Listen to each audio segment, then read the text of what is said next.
think you guys had to leave a couple of weeks earlier. Was that the most chaotic one, or have you done anything more crazy? Brand new office that we just installed new carpet in and painted the walls on last night caught fire. All of our new equipment is covered in a layer of soot, smoke everywhere. If your office can catch fire at midnight the night before your transition and you can still bring over almost all of your clients, then hopefully that helps an advisor out there. No matter what goes wrong, it can't really be that bad. Technology has improved, and yet it doesn't look like in some ways transitions have become simpler. So why is that? This is the ultimate question. Transitions are important, but they are temporary and they are short-lived, and creating an entire product or technology around a process that will happen for advisors maybe a handful of times in their career and that does not happen consistently or regularly for firms is a risk. It's a risk to put all of that money, time, effort into a technology. They really focus more on the onboarding process than they do on the transition process. And that is necessarily hack the transition process. Let's hack the onboarding process, and then we'll reverse engineer that to try to get closer to solving the transition. But when you're putting your time and effort and money into an onboarding process, you're not necessarily looking at it from a bulk process. What is the workflow that you're going through? What is the operating procedure? What do you want the experience to be when someone opens a new account and transfers that account? And if you're focusing on that, you're not necessarily focusing on then how to duplicate that over 1,000 accounts at a time. Now I'm talking about splitting up a process and having it done 2 different ways. And so, yeah, transitions are tough. Transitions are tough, but I think that we're getting there. Keen to hear from your experience. What are the things that, advisors consistently get wrong when it comes to transitions? And well, for me, a lot of what I see is advisors just, when they're making a move, they're focusing on all of the things. And the transition from at least a revenue standpoint and a paperwork standpoint and a client standpoint, that's only one part of the whole. There are much more general checklists, things like, well, I need a business account, I need real estate, I need staff, I need to make sure that I am setting up my business going forward to be able to function and to be able to do all of these things. Very excited about all of the technology that you are working with, because that's one thing that I feel like I've not had a lot of time to commit to in recent years is improving process with technology.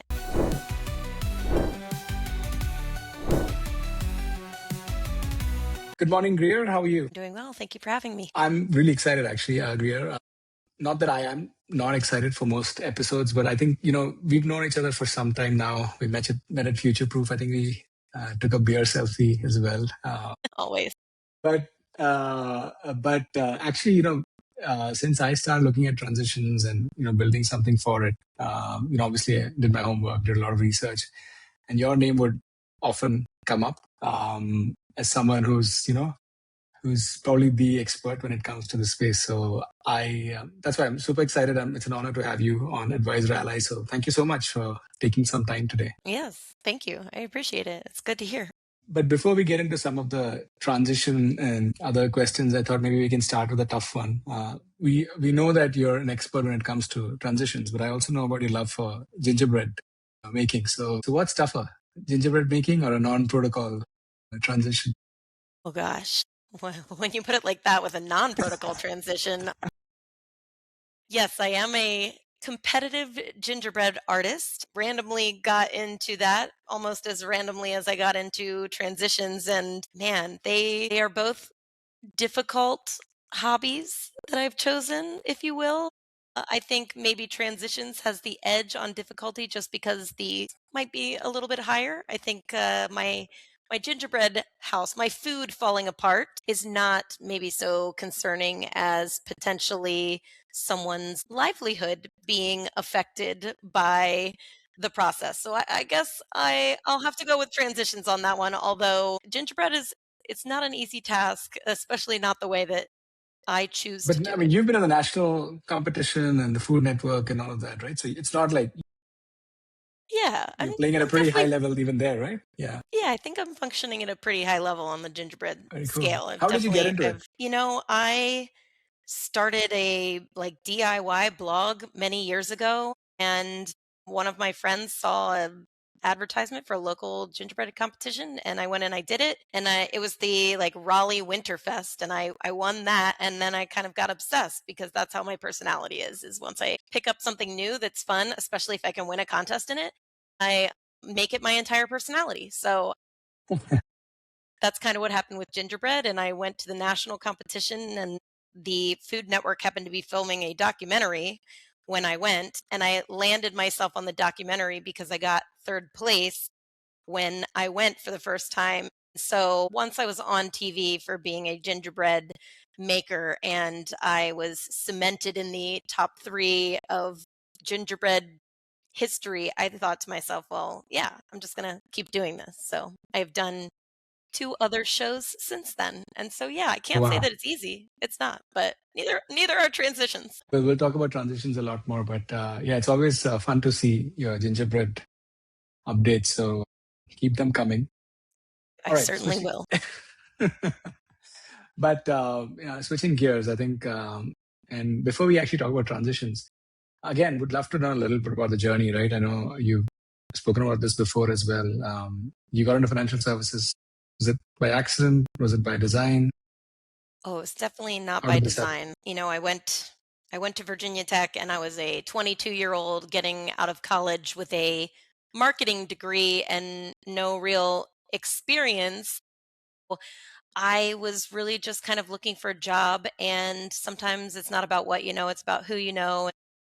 A friend of Mm, a friend said, "Oh, there's this opening for this role, this client service associate role that you should go interview for." I did. I went and interviewed for it, and I got that job, and that's how I started in the financial services industry, but I didn't know what I was doing. It was a very, very tough learning curve.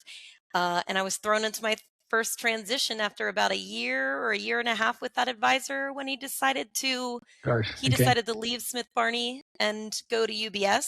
I was 23, and that's when my first transition was. This advisor, while he was great, he was a lovely person and he was fun to work with, he was not the operationally focused type. And Hmm. the due diligence on what the transition process would look like was rather lacking. And so I got thrown into a situation that I was not prepared for, was not trained for, and had no knowledge of. It worked out because, like anything else, I like to try new things.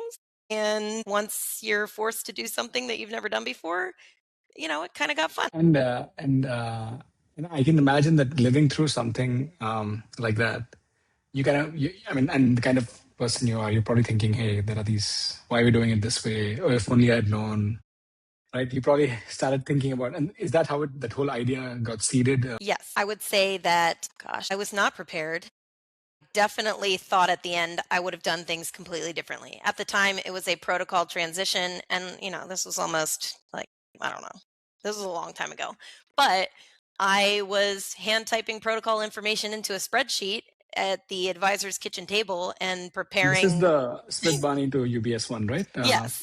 Grier? Okay, And he okay. said, "Oh, we're only allowed to bring this information with us, and here's a spreadsheet. So we just need to get this information into this spreadsheet." And I honestly didn't have a lot of Excel experience then either. So I had my laptop set up next to his laptop, and I was just typing in the client information into this spreadsheet straight from the screen. It was I started learning Excel after that. After I realized that Excel was a powerful tool where I could use it to manipulate data and not have to type things into boxes, I started to teach myself a lot of different lessons in data manipulation, but also in organization of data, in research of a process, and making sure that I was well aware of all of the things that I could have done that I was not told that I could do, so I did not do them.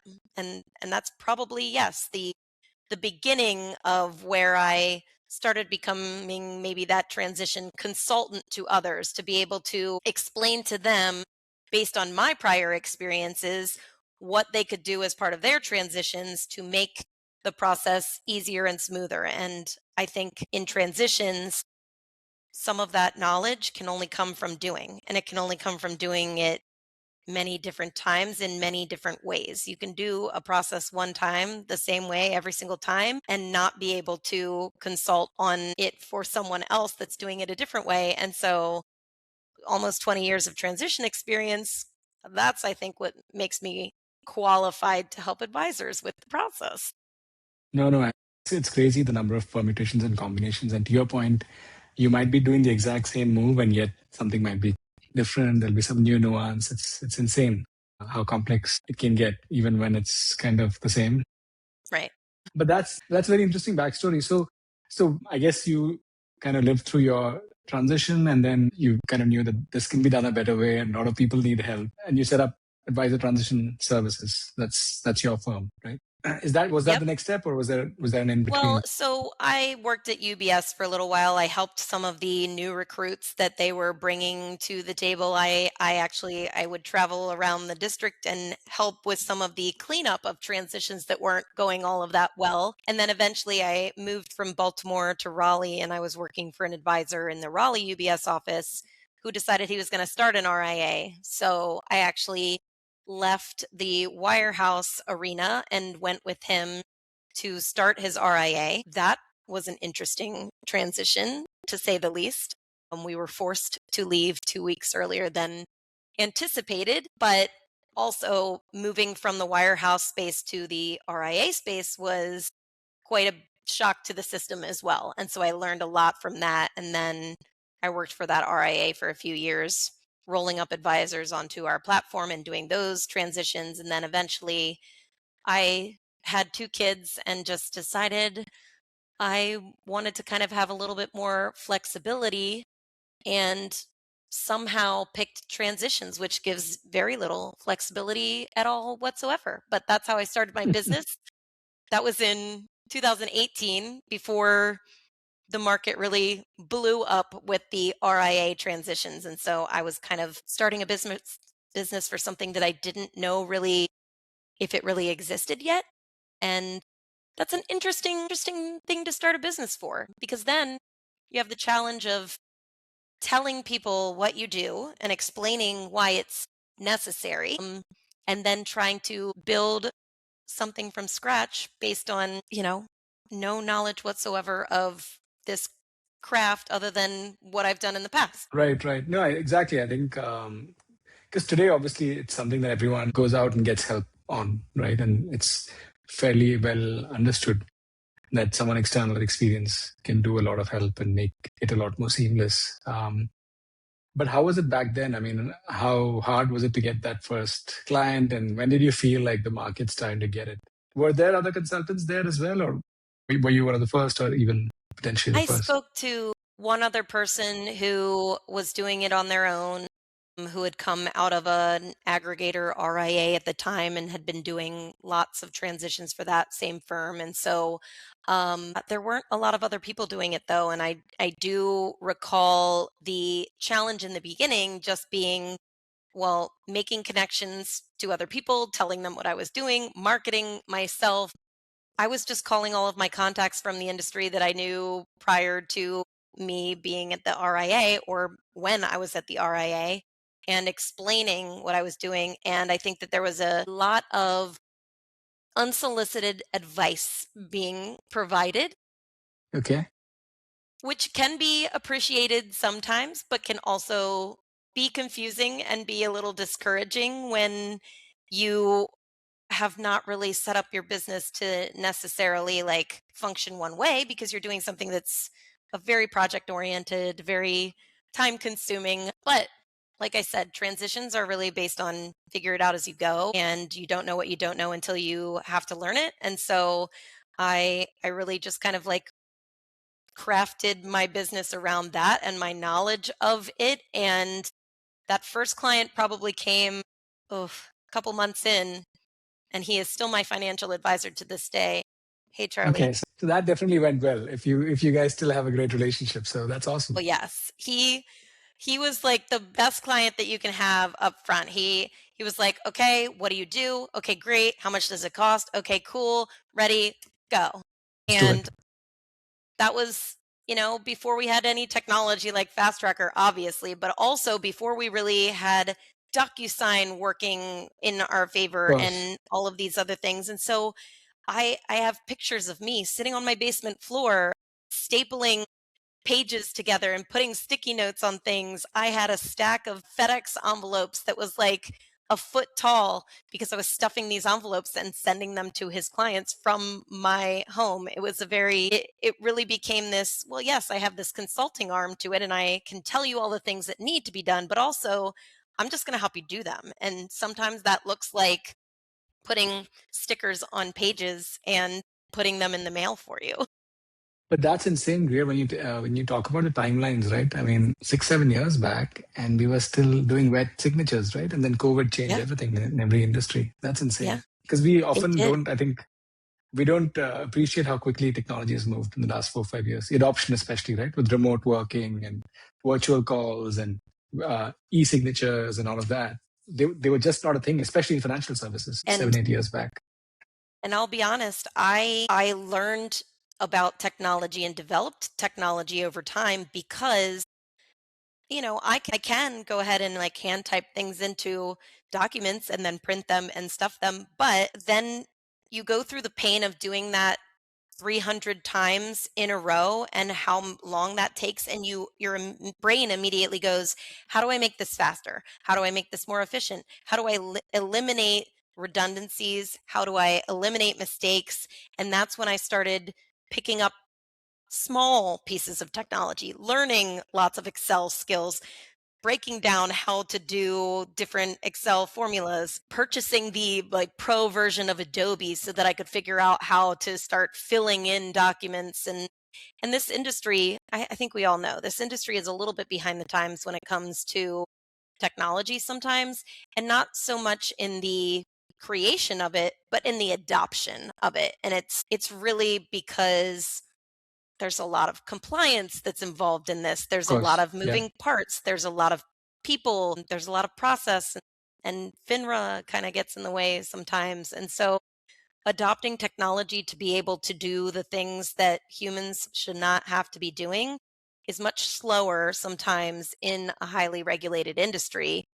So we kind of have to like work through what we know we can do and find solutions for it. And that's really what I was trying to do all along. And it's interesting because since we're kind of like talking about technology here, obviously it's evolved a lot. And I know, Greer, you kind of also mentioned that the whole seesaw effect, technology has improved, and yet it doesn't look like in some ways transitions have become simpler. So why is that? What is the friction? Gosh, I think that I this is the ultimate question, but I know that you are going to like resonate, I think, with this answer Mhm. Yeah. significantly. And it is that, like, yes, transitions are important, but they are temporary and they are short lived, and creating an entire product or technology around a process that will happen for advisors maybe a handful of times in their career and that does not happen consistently or regularly for firms is a risk. It's a risk to put all of that money, time, effort into a technology that you don't know how often it will be utilized. You know that it will be rapidly changing and that the input and the output has to be different for every person every time. And so I think when the industry looks towards technology, they really focus more on the onboarding process than they do on the transition process. And that is, okay, well, if we can't necessarily hack the transition process, let's hack the onboarding process and then we'll reverse engineer that to try to get closer to solving the transition. And then a lot of them just put all their time, effort, and money into that. But when you're putting your time and effort and money into an onboarding process, you're not necessarily looking at it from a bulk process. You're looking at it from a process. Like what is the workflow that you're going through? What is the operating procedure? What do you want the experience to be when someone opens a new account and transfers that account? And if you're focusing on that, you're not necessarily focusing on then how to duplicate that over 1,000 accounts at a time. And so when That's you right. then go to try to do that, you're having to completely rework that entire process and technology to fit the bulk model. And when you're trying to fit a technology into a bulk model, usually you are stripping it down to the minimum viable product and figuring out what you can do to solve for the like lowest common denominator. And when that's Exactly. happening, when you're building that, that can make the process take longer and be harder in a transition at first, because you might think, oh, well, this half of the book is going to be done a lot faster, but then the second half of the book still has to be done the regular way. And now I'm talking about splitting up a process and having it done two different ways. And so, yeah, there's transitions are tough. Transitions are tough, but I think that we're getting there. You're getting there. We're getting there. Yeah, yeah, no, for sure. I think whatever you said, couldn't agree more. And I know I think looking at onboarding and transitions from the same lens is the wrong way to do it, because there's And just I way too get many why it's done nuances. that way, Yeah, you know? it is. Yeah, it seems like natural path, and it seems like okay, you build this and then you add something on top of it, you get transitions, but actually it's not that at all. And like how we've looked at it, we kind of learned that early on as well. But anyway, coming back to transitions, so you've been doing for what, 10, 15 years, maybe more actually, if you count your own transitions. All right, We 10 don't have to talk years, about the years, just a while, a while. a while, a Enough to be while. an expert, not enough to be old.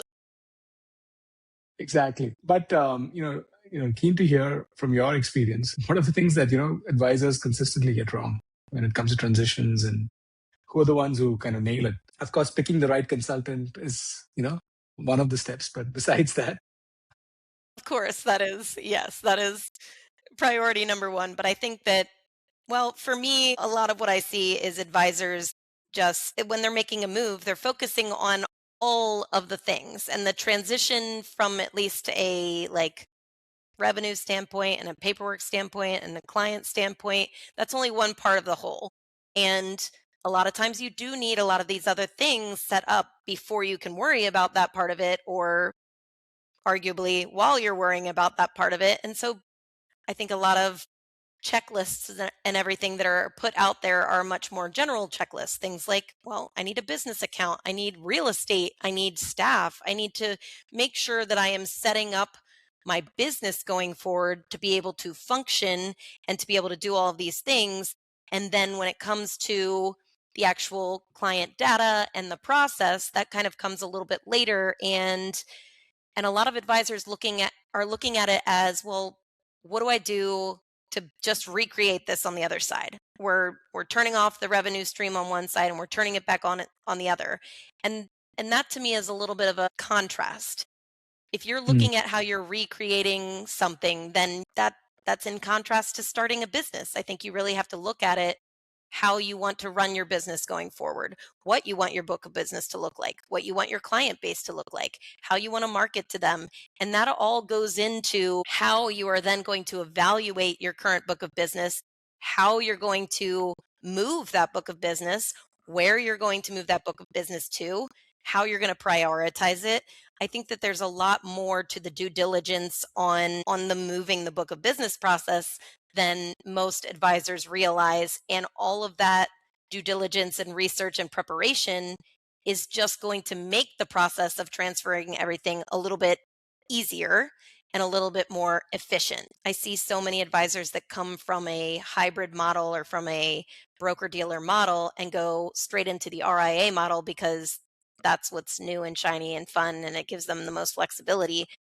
But their book of business wasn't built on an advisory only model. And now they're looking at it as well, I'm going to turn off my revenue here and I'm going to now have revenue over here, when really, like, if you're in a broker dealer model, like, revenue is the way to look at it. But when you're in an advisory model, like, things are a little bit different.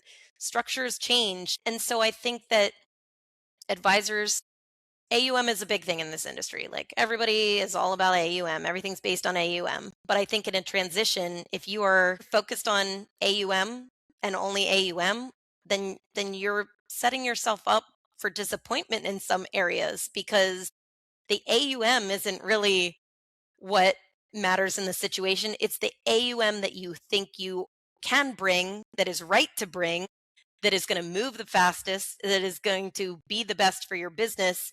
And if you are creating deals based on the AUM that you have and that you're going to bring over, if you're focused on clients with the highest AUM, if you're focused on clients and bringing every single bit of their AUM, like those are the kinds of things that are going to start a transition off on the wrong foot. Because I don't know, you're starting a new business, and for me, like when I started my business, I said I didn't get my first client for several months. I had no revenue stream to turn on. I had to create it from scratch. And I think a lot of advisors are thinking about this as like a turn off, turn on. And instead of I'm starting a brand new business, let me figure out exactly what I want this to look like, and now create everything around that, and then figure out how to transfer these assets and talk to these clients and make this move so that it sets it up to move forward the way that I want it to move forward, and not just moving it from one model to another and expecting that it's going to produce the same exact revenue stream for me. Right, right. No, it makes a lot of sense. Right? I think, and to your point, I think a lot of people probably don't, maybe not, maybe they don't dismiss it, but they don't appreciate how much of an effort it is. And also probably they don't realize that it's very important to get it right, because that is really your revenue at the end of the day, right? I mean, you could lose clients if you don't have a good transition. You could have delays in when you book revenues, because you need to like bring those clients back on board. So the sooner you do it, the better. And actually, this is a related question. But do you think also some, obviously it's also very it's a bit of a scary period for folks, right? Because scary in the sense that you're trying to keep this a secret. Just a few people know it, so you're not going to go out and talk to everyone and ask other people how their transitions went. Perhaps, I don't know.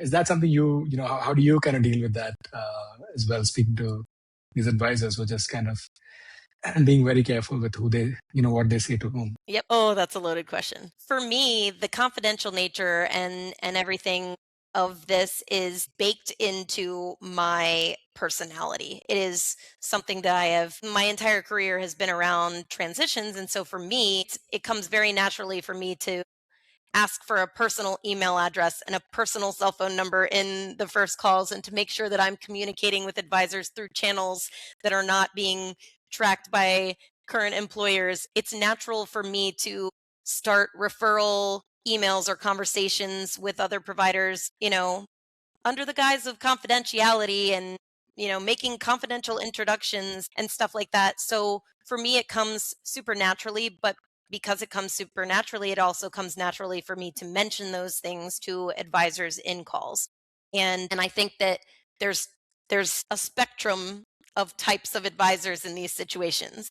They're the ones that will send me a cryptic email from a random Gmail address that says their first name and no other information. So even if I wanted to, I couldn't look them up and figure out who they are. That just says, found your website on the internet, want to talk about a transition, please call this number. I get those all the time. And like the normal layperson might look at that and go, I would never in a million years touch that phone number. But for That's so me, true.